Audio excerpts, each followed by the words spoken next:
I come to the floor to discuss the continuing resolution that we will vote on perhaps today or tomorrow. This bill is much more than a CR, much more than a continuing resolution, and includes 5 separate appropriations bills. Our country now faces a $16.6 trillion debt, which is more than $52,000 for every man, woman, and child in America. It's time for Congress to go back to the business of voting on and passing annual budget resolutions, authorization bills, and appropriations bills instead of a huge omnibus appropriations bill like the one before us today.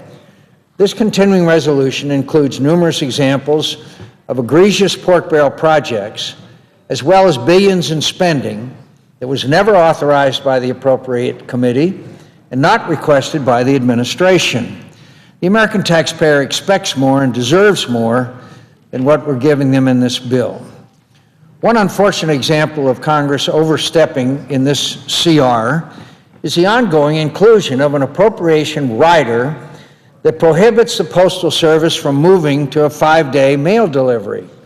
This congressional mandate was put in place in 1984, and it is a roadblock keeping the Postal Service from transforming the way it delivers mail while still being able to provide universal service. The Postal Service lost $1.3 billion in the first quarter of this year and recorded a loss of $15.9 billion in the fiscal year 2012. So what are we telling them to do? Business as usual. With the reality that the Postal Service will continue with devastating and unsustainable losses, the Postmaster General announced last month that the Postal Service would move to a 5-day delivery mail day later this year, which he estimates will cost them $2 billion annually. However, some in Congress have decided they know better than the Postal Service leadership, are moving to prohibit the Postal Service from modernizing and transforming the way it does business. The Congress must accept the fact that the Postal Service's current way of doing business is no longer viable. We now correspond by email. We now correspond by different methods. It was terrible when the bridle and saddle business went out on the advent of the automobile. Things and times have changed.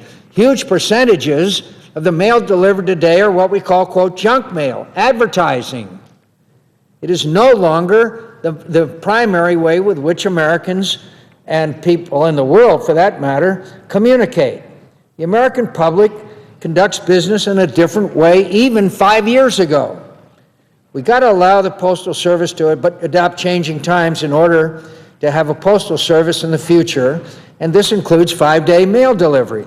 So the Postal Service loses $1.3 billion in the first year, $15.9 billion last year, and do we come up with a fix for it? Do we address the issue? Of course not. Of course not. There's nothing in this bill that would change that debt. There's nothing in this legislation that fixes the broken Postal Service, but there is a prohibition from them going to 5-day mail delivery, which would save another $2 billion. Now you still got about $13.9 billion left over if it's like last year.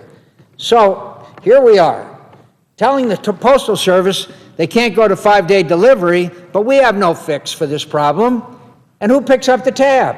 Obviously, eventually, it is the American taxpayer. No wonder they view us with certain disdain. In addition to this rider, the bill includes pork barrel spending for programs such as, and I'm not making them up, here we are with this debt of $16.6 trillion, and we're going to spend $65 million for the Pacific Coast salmon restoration for states, including the state of Nevada. I'm not making that up.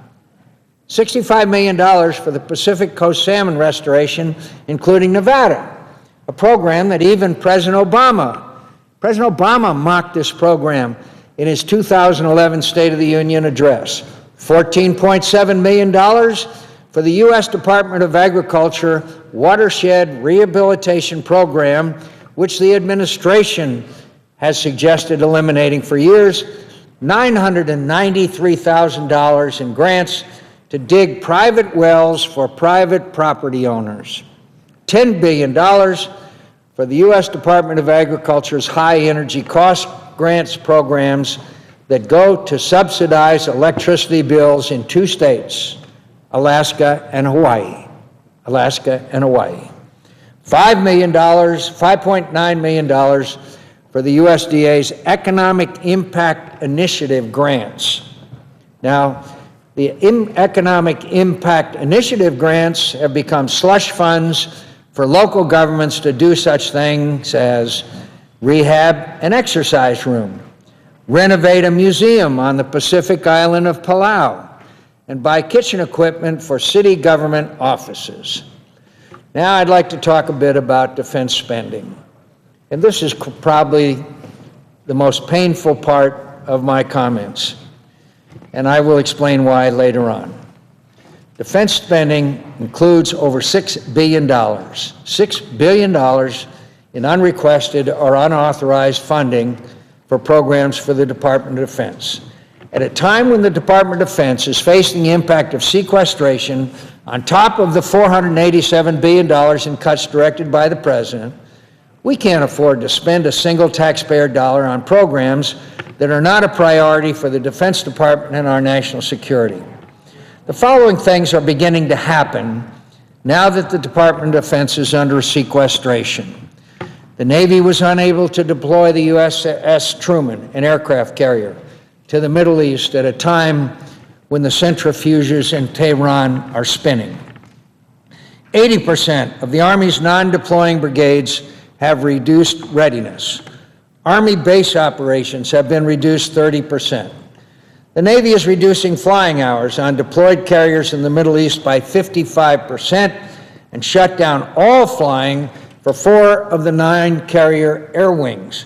If funding is restored, returning to normal readiness will take 9 to 12 months and cost 2 to 3 times as much.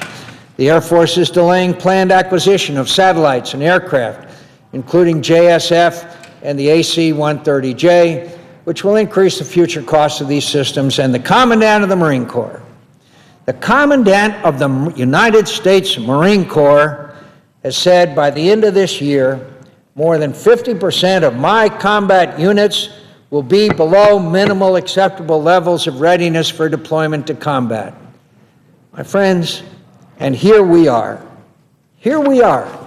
spending money on this kind of junk, on this kind of pork, while the Commandant of the Marine Corps says by the end of this year, more than 50% of his combat units will be below minimal acceptable levels of readiness for deployment to combat. What kind of parallel universe are we residing in? Instead of trying to remedy these drastic reductions to our military strength, the appropriators are willing to overstep the authorizers and defense leadership and provide increased funding for non-essential programs that are clearly not a national security priority. The Armed Services Committee went to great lengths last year to authorize defense spending for the most critical national security requirements as proposed by the President and defense leadership. Last week, I offered an amendment which was approved by a very narrow margin that removed funding in the bill for civilian infrastructure, not military infrastructure, mind you, civilian infrastructure for Guam. This earmark for Guam directly contravened the explicit direction provided by the Armed Services Committee of the Senate and the House of Representatives in the conference report on the fiscal year 2013 National Defense Authorization Act, and in my opinion is a clear example of abuse of the appropriations process. And I say to my colleagues, we're not going to stand for it. I say to my friends on the Appropriations Committee, we will not stand for this. Funding for the Starbase program, this nice to have, but not necessary to have program, will receive $5 million. According to its website, Starbase focuses on elementary students, primarily 5th graders. The program's goal is to motivate these students to explore science, technology, engineering, and math as they continue their education. Military volunteers apply abstract principles to real-world situations by leading tours and giving lectures on the use of STEM in different settings and careers.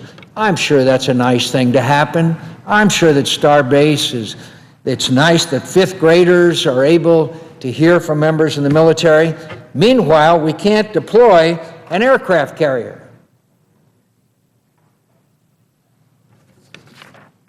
With a war going on, a budget crisis is our doorstep, this is how we elect to spend our taxpayers' defense money. Another example is $11.3 million in increase for the Civil Air Program, or CAP. CAP is a volunteer organization that provides aerospace education to young people, runs a junior cadet program, and assists when possible to providing emergency services. Its members are hardworking. We're grateful for their volunteerism. This year, as in the past, the Senate Armed Services Committee authorized the President's request for CAP funding. However, CAP is an auxiliary, and this should not operate to the detriment of the United States Air Force. To succeed at their weapons, the Air Force must be able to fly and train at locations like Luke Air Force Base, which is threatened with reduced flight hours and the closure of 2 local control towers that could impact air safety around the base. By diverting additional funds, not the primary funding, but additional funds to the Civil Air Patrol from Air Force operations and maintenance accounts, which pay for the training and flight operations that keep the Air Force in the sky, we're imposing greater risk on our men and women in uniform. The bill includes $154 million for Army, Navy, and Air Force, quote, alternative energy research, unquote, initiatives. This type of research has yielded such shining examples as the Department of the Navy's purchase of 450,000 gallons of alternative fuel for $12 million, which is over $26 per gallon. Now, alternate energy research might be necessary, but shouldn't the Department of Energy do it? Why should the Department of Defense do it when we can't fly our airplanes? Section 1822 prohibits the retirement of the C-23 Sherpa aircraft. The Army is currently retiring or divesting the remainder of its fleet of old limited-duty C-23s, all of which are flown by the Army National Guard. The Army neither wants nor needs these aircraft. The Air Force neither wants nor needs these aircraft. Last year, Congress granted the Army authority to give these planes to any state governor who wanted them, and guess what? No takers. Now we prevent the Army from retiring these limited utility aircraft. And another provision provides $15 million for a, quote, incentive program that directs the Department of Defense to overpay on contracts by an additional 5% if the contractor is a Native Hawaiian-owned company. Now, if there is ever an example of the special interest pork barrel spending that goes on in this body and infuriates the American people, it's this. $15 million of Americans' tax dollars is going to any Native Hawaiian-owned company to give them an additional 5% if they're a contractor. Here we are, spending all our time trying to eliminate the waste and inefficiency in defense contracting, and we are now spending $15 million to overpay them if they are from a Native Hawaiian-owned company. It'll make it easier for the Department of Defense to enter into no-bid contracts for studies, analysis, and unsolicited proposals. The language in the bill makes it ripe for wasteful spending and earmarks for pet projects. For example, the Department of Defense may eliminate competition and use a no-bid contract for a, quote, product of original thinking and was submitted in confidence by one source. Is there ever an example of how pork barrel and earmark spending begins? For a contract, for a product of original thinking and was submitted in confidence by one source. Another section requires the Secretary of the Air Force to continue procuring C-27J Spartan aircraft despite the Air Force's intent to end production and divest these aircraft. $24 million to continue development on ACS, which was a canceled Army reconnaissance aircraft program. Another goodie for defense contractors. There's a recurring provision in the bill that allows Alaska Native corporations to circumvent the rules of the Office of Management and Budget. That would otherwise require them to follow an open and fair competition process in order to obtain Department of Defense contracts. The Department of Defense has a history of awarding billions of dollars in large sole source, no bid contracts to Alaskan Native corporations abusively. This matter has been well documented by the Senate Subcommittee on Contracting, the Inspector Generals of the Department of Defense, and the Small Business Administration, and the Washington Post ran a series on the Alaskan Native Corporation contracting. Last year, the Government Accounting Office found that the Department of Defense expeditiously awarded two $500 million 10-year contracts using this same provision in a past appropriations bill. Several of us in the Armed Services Committee and the Senate Homeland Security and Government Affairs Committee have been trying to ensure that contracts to ANCs undergo extra scrutiny. It doesn't help that this bill is working against the American taxpayer, while Congress should be working to make sure the Department of Defense acquires what it truly needs as economically as possible through competition. There's $48 million in funding for the Defense Department to do research dealing with Parkinson's disease, neurofibromatosis, and HIV/AIDS research. This research is important. It has no place in a Department of Defense bill. It should be funded by the National Institute of Health, not the Department of Defense. Madam President, I ask unanimous consent for a long list of unspecified and unauthorized and unnecessary and wasteful pork be included in the record at this time. Without objection. It's disgraceful, and I see my colleague from Texas is waiting to talk. But this is absolutely unbelievable. And all of this long list of billions of dollars of spending can only be considered as how obscene it is by listening to what the impacts of sequester has already been on the men and women in the military. The sequester so far, canceled 4 brigade exercises. 4 brigade exercises of training of the Army has been canceled. It reduces the base operations, the normal day-to-day operation of the base, by 30%. Cancels half a year of helicopter and ground vehicle maintenance. Stops post-war repair of 1,300 vehicles and 17,000 weapons. It reduces the readiness of the Army's non-deployable brigades. It stops tuition assistance for all active and reserve men and women in the Army. In the Navy, cancels several submarine deployments, reduces flying hours on deployed carriers in the Middle East, where tensions have never been higher, by 55%. And believe me, my friends, unless they are able to operate and train, they are not safe and they're not capable. Reduces the Western Pacific deployed operations by 35%. Non-deployed Pacific ships lose 40% of their steaming days. Reduces Middle East, Atlantic, and Mediterranean ballistic missile defense patrols. Shut down all flying of 4 of our 9 carrier air wings has been shut down. 9 to 12 months to restore. It'll take 9 to 12 months to restore normal readiness at 2 to 3 times the cost.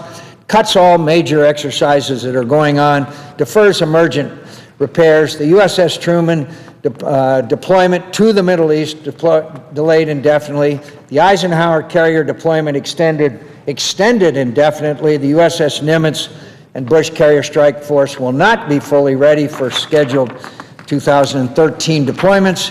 The Air Force, likely to prevent the Air Force ability to achieve the 2017 goal of being fully auditable.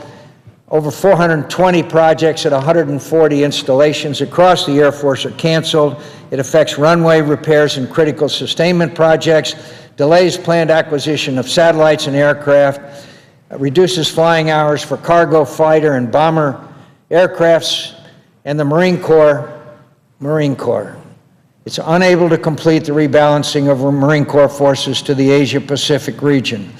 Will cause 55% of the United States Marine Corps aviation squadrons will fall below ready to deployment. Over half of the aviation squadrons in the United States Marine Corps are not ready to deploy. The United States Marine Corps will not be able to accomplish planned reset of equipment returning from overseas. Depot-level maintenance will be reduced, delaying resetability by 18 months and reducing readiness of non-deployed forces. Facility sustainment will be funded at 71% of the requirement. But most importantly, maybe members of Congress don't have a lot of credibility, and maybe that's understandable. I'll leave that up to the American people to judge. I do think we respect the Commandant of the Marine Corps and what he had to say. And I repeat again, by the end of this year, more than 50% of my combat units, that's the Commandant speaking, more than 50% of my combat units will be below minimal acceptable levels of readiness for deployment to combat.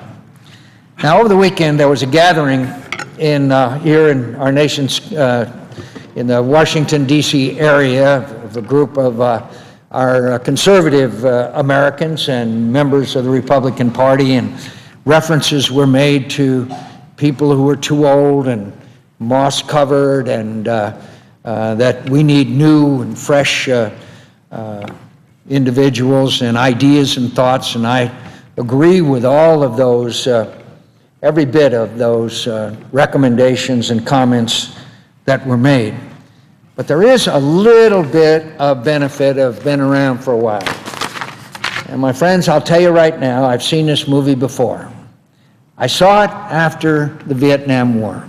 When the Vietnam War was over, Americans were war-weary. We had been driven apart in a way that was almost unprecedented in our history, certainly maybe as far back as our Civil War.